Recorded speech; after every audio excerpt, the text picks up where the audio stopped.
Guntur GT రోడ్లోని శ్రీ హజరత్ ఖాళే మస్తాన్ షా అవులియా దర్గాలో నిర్వహించిన మీడియా సమావేశంలో దర్గా ధర్మకర్త రావి రామ్మోహన్ రావు దుండేశ్వరి మీడియాతో మాట్లాడారు. ఇది మా పూర్వీకుల నుండి మాకు సంప్రదించిన ఆస్తి అని అన్నారు. వక్స్ బోర్డు ఈ దర్గాకు ఎలాంటి సంబంధం లేదని చెప్పారు. గుంటూరు జిల్లా వక్స్ బోర్డు అధికారులు నిన్న వచ్చి ఈ దర్గాను స్వాధీనం చేసుకుంటామని అన్నారు. వక్స్ బోర్డుకి ఈ దర్గాకి ఎలాంటి సంబంధం లేదని అధికారులు చెప్పారు. 1892లో హైకోర్టు కూడా వక్స్ బోర్డుకు సంబంధం లేదని తీర్పు ఇచ్చిందని అధికారులకు తెలియజేశాము. అదేవిధంగా 2000 సంవత్సరంలో గుంటూరు జిల్లా కోర్టు కూడా వక్స్ బోర్డుకు సంబంధం లేదని తీర్పు ఇచ్చారని చెప్పారు. దీని వెనుక ఎవరో ఉండి మమ్మల్ని కావాలని అప్రతిష్టపాలు చేయాలని చూస్తున్నారని ఆవేదన వ్యక్తం చేశారు.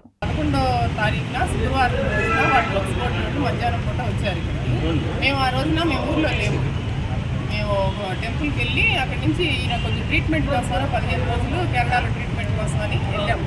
వాళ్ళు ఫోన్ చేశారు, మాకు ఫోన్ చేసి ఇలా మేము వచ్చాము, మీ హ్యాండ్ ఓవర్ చేసుకుంటామని పోలీసులు కూడా వచ్చారు. వాళ్ళని తీసుకొని వచ్చారు. పోలీసులు కూడా తీసుకొని వచ్చి మేము హ్యాండ్ ఓవర్ చేసుకుంటాము అన్నారు. ఎందుకు మీరు హ్యాండ్ ఓవర్ చేసుకుంటారంటే ఇది వక్స్ ప్రాపర్టీ అని చెప్పి అన్నారు. మీరు వక్స్ బిల్లు కట్టలేదు, వక్స్ ప్రాపర్టీ అని అన్నారు. ఇది వక్స్ ప్రాపర్టీ కాదండి, ఇది మాకు 2000 ఎప్పుడు 1990 మెడ్రాస్ 1892 నుంచి అనమాట. మెడ్రాస్ హైకోర్టులో కూడా మీది వక్స్ ప్రాపర్టీ కాదు అని చెప్పి అప్పుడే తీర్మానం చేసింది. అయినా రీసెంట్గా కూడా 2000లో కూడా మాకు జిల్లా కోర్టు ఇక్కడ అది వక్స్ ప్రాపర్టీ కాదని మాకు మీ దగ్గర కాగితాలు చెప్పండి.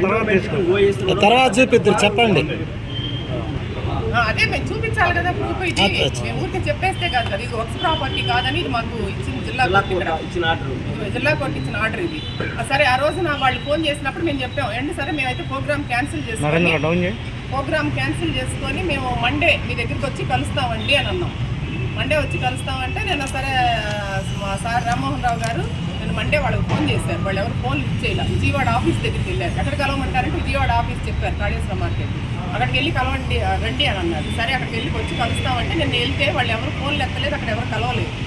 సరే వాళ్ళు అక్కడే ఉన్నారు. నేను మధ్యాహ్నం మళ్ళీ వచ్చారు, వాళ్ళు ఇక్కడికి మళ్ళీ వచ్చారు. పోలీసులు కూడా మామూలుగా వచ్చారు. పోలీసులు ఇక్కడ ఏదన్నా గొడవలు ఏమైనా జరుగుతాయా ఏంటిది, మీరు ఏమన్నా మనుషుల్ని ఏమైనా చేస్తున్నారా ఏంటనంటే మేము అలాంటి వాళ్ళం కాదండి, మా దగ్గర ఆల్రెడీ ఆర్డర్ ఉంది, మేమేం దౌర్జన్యాలు చేయటం లేదు, ఇక్కడ మా దగ్గర కోర్టు ఆర్డర్ ఉంది కాబట్టి మేము అదే చూపించుకుంటాము అని చెప్పి అన్నాం మేము.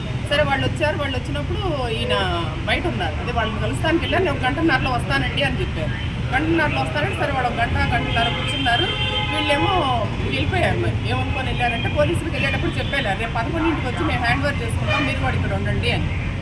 నేను తర్వాత పోలీసులతో నేను అన్నారు వాళ్ళతోటి, ఏమంటే నేను వాళ్ళైతే నన్ను ఏం అడగలేదు, నేను అడిగితే నేను సమాధానం చెప్పేదాన్ని. వాళ్ళు నన్ను వచ్చారు, వాళ్ళు కూర్చున్నారు, వాళ్ళు వెళ్ళారు. నన్ను అడగలా, రాము గారిని అడిగారు, ఆయన లేరు. వాళ్ళు వచ్చినప్పుడు అసలు వాళ్ళ దగ్గర ఏమీ మాకు నోటీస్ ఇవ్వాలి. వాళ్ళు రాసిందేమో 9వ తారీఖు అని చెప్పి రాసి